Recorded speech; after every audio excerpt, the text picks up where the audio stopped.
there it is. What is simultaneously both the most pointless Call of Duty, as well as possibly the most important. Now, why do I say this? Well, to start off, we have this game's campaign. Or wait, no, we don't, because this Call of Duty was infamous for being the first game in the series, not the feature one. Instead, what we have is the Specialist HQ, in which you must play as specialist characters, which include some from Black Ops 3 as well as some new faces, and learn how to use their abilities in what is essentially glorified combat training. But as you continue to play as the characters, you unlock story details about them, as well as about the main story itself, which sees familiar faces return from the past, such as Woods. But I'm just going to be completely honest and say that I did not care for the story of this game, since outside of seeing these returning characters from BO1, BO2, and even World at War, if I already don't care about the story of BO3 due to it being such a jumbled mess, then I will care even less about how this game's story tries to build on it and its multiplayer characters, or I guess to the events that lead up to it, since this game takes place before it. Especially considering the plot of having clones fight it out was never introduced in Black Ops 3, unless they're counting the multiplayer matches, but those are supposed to be simulations, but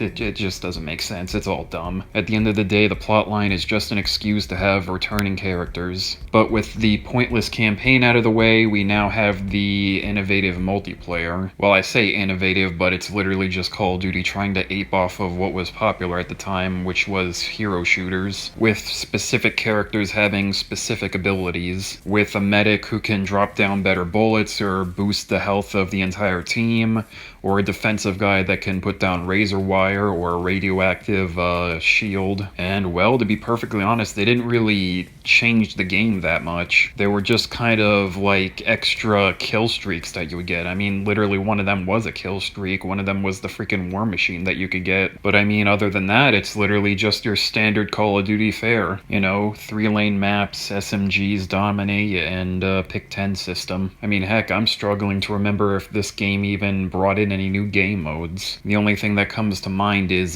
Control, which was basically just Hardpoint except with lives. And I believe that's everything to go over with the multiplayer. Or wait, no, I'm an idiot. In this multiplayer, you don't have automatically regenerative health. You have to hit a button to stim yourself, then let it go back up. Which, I mean, it is something at the very least. You do have to go vulnerable for a second in order to do it too. Alright, now I think I've covered everything with the multiplayer, and now to move on to this game's iteration of zombies. Which, to be honest, I would sum up as a version of it that either you love it or leave it. Which is for reasons I will get into. It's just I want to quickly note that some of this footage is from freaking day one, when the game really kicked your ass in with only having 3 hits available. So basically what I'm saying, some of this footage will not be reflective of how the game is today. Yeah, but no, Black Ops 4 Zombies, probably one of the biggest gameplay changes to begin off with is the fact that Treyarch probably realized how brokenly overpowered the Gobblegums were.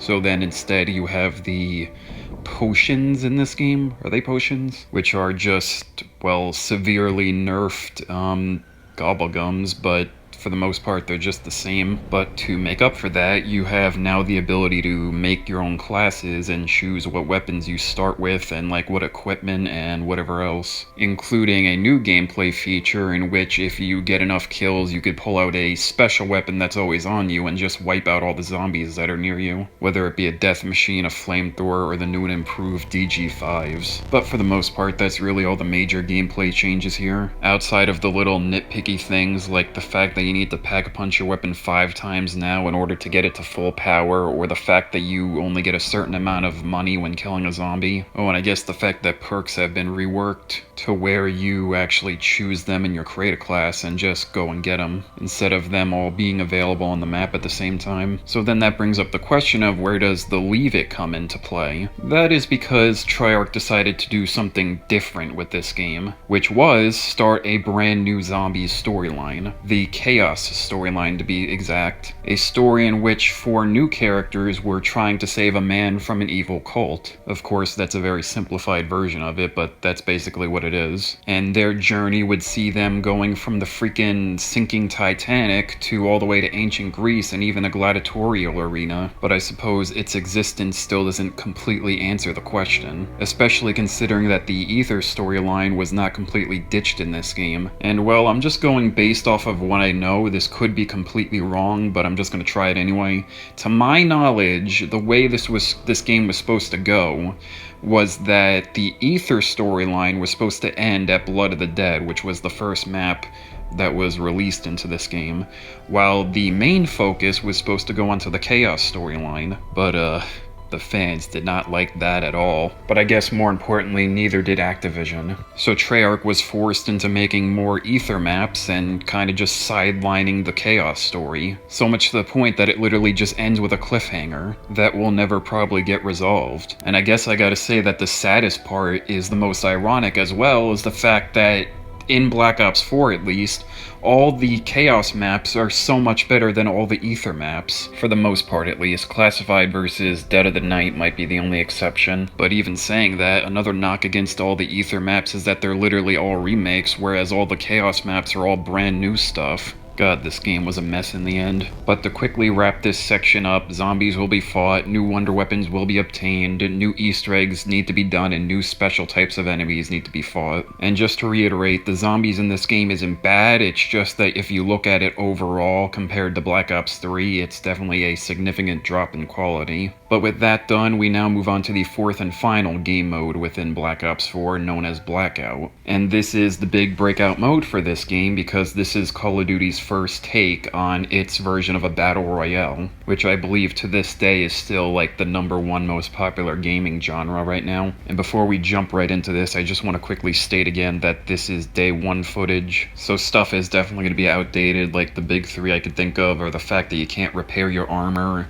or the inventory system being much worse, or the fact that they had 9 bangs in Blackout, but they got removed. And the other 2 things to note is that because this was a battle royale that kept on going, the map changed a few times, but unfortunately it stopped doing that, so I'm not going to bring that up. Although I will note that it was neat while it lasted. Like, one point, the in bottom half of the map was entirely flooded with water, or how they added stuff to the map. Like, I don't know exactly what, but they did add like more major places. And the second thing is, I will be only talking about the base game mode of Blackout, not one of those side games where like you could fly around with a jetpack or use a tank, or the Alcatraz one, which again is neat that they have. I mean, one is an entirely different map, or using jetpacks, which isn't in the rest of the game, or even tanks in another one. It's just that I didn't find that stuff all that interesting, I just like the base mode. But anyway, with that all out of the way, what exactly is Blackout? And well, like I said, it's a battle royale. You get together in a quad of 4 people, or duos, or even by yourself, and go in and try and survive the whole entire thing to win the game. And this being in a Call of Duty game, the big edge is that the map is filled with a whole bunch of familiar locations. You know, like locations from previous multiplayer maps, like Array from Black Ops 1, or Estate from Black Ops 2, or even Nuketown having its very own island, or even later the entirety of Hijacked being put in. And this doesn't even stop at multiplayer, there are several zombies locations as well, like the diner from Transit, or the asylum, or even the underground western town in Buried. But that's not to say that it's all wall-to-wall landmarks. Or I should say it's not all nostalgia bait, since the areas specifically made for this mode do stand out on their own. Like the hangars in the deserts, people always tried to hide in there, or the dam that had a whole entire interior that you could explore, or Rivertown, which was like slap dab right in the middle of the map and everyone always went there first and like immediately died. And I'm just gonna stop myself right here because I could really just keep going on. Alright, now that covers where this game is played, and now for how it's played. And well, like I said, it's a battle royale, so it's all about trying to be the last one standing. Whether that be through actually going out and killing other teams, or just trying to like hide it out and survive. But of course, you're not going to make it that far unless you find the best items to survive with.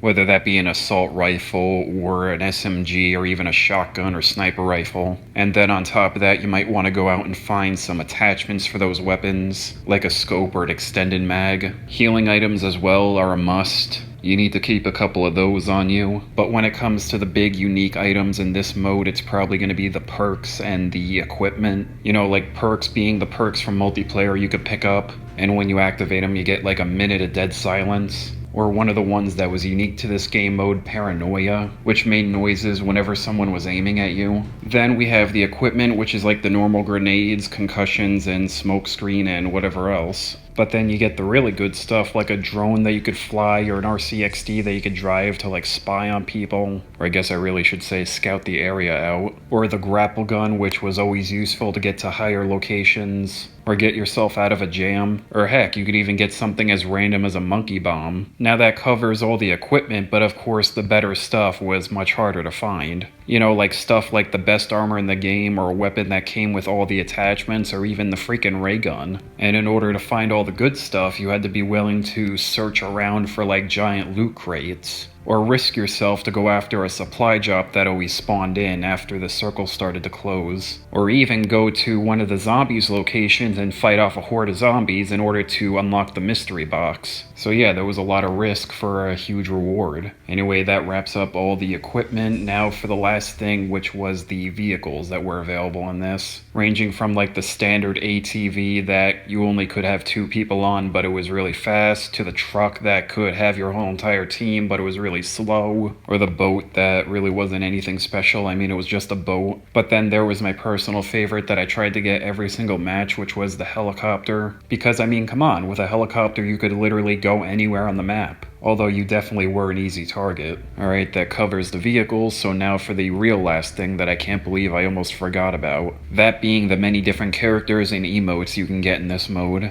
Which, starting off with the characters, yes, you had the standard like soldiers and even the characters from multiplayer. But then you got the really cool stuff like being able to play as campaign characters from Black Ops 1 or even World at War with Reznov.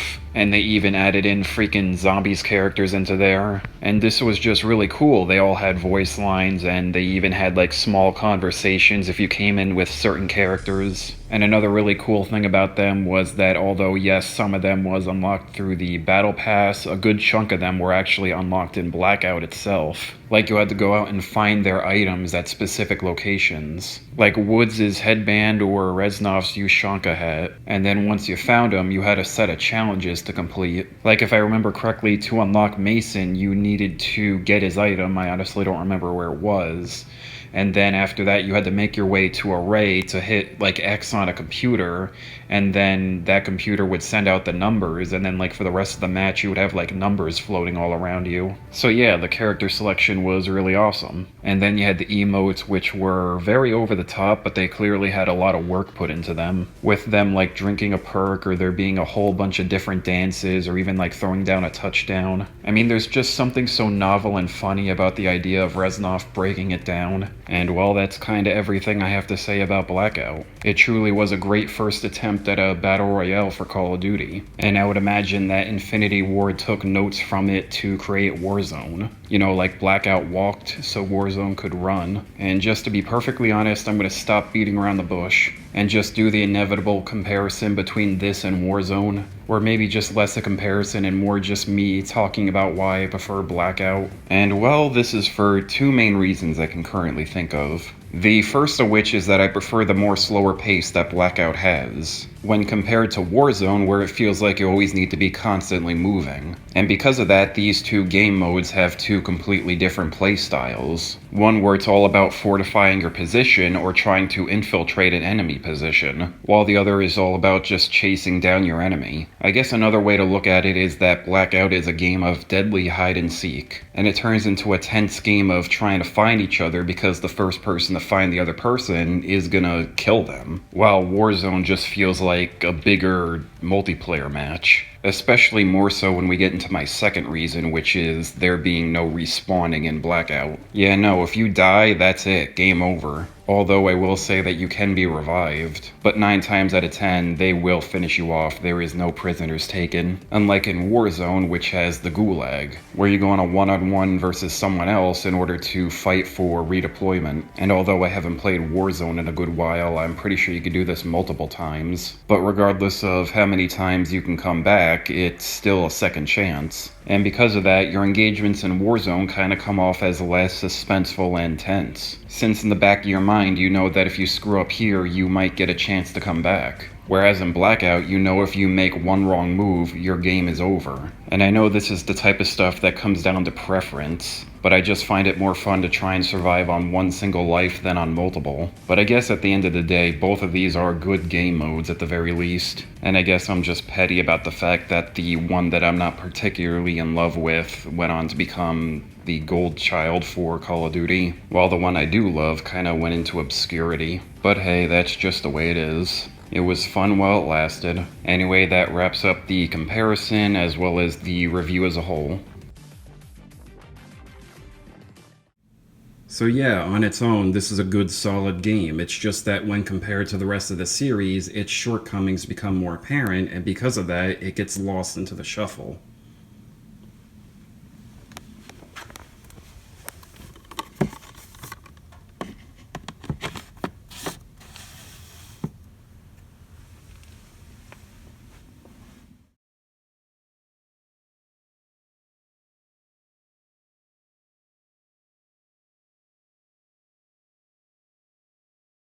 This was always the funnest thing to do when going into Blackout lobbies waiting for the game to start. That being taking a vehicle to one of the elevators at the high-rise building and then letting it crush it. Because the game would just glitch out and sometimes like fling your car all the way to like the other side of the map sometimes. But of course this was easier said than done because everyone on Blackout always tried to blow up our cars. That, and I always remember the slow-ass trucks being like the best things for it. But when I got footage for this, I unfortunately did not get that lucky with the trucks. But I did manage to strike gold with the Mustang,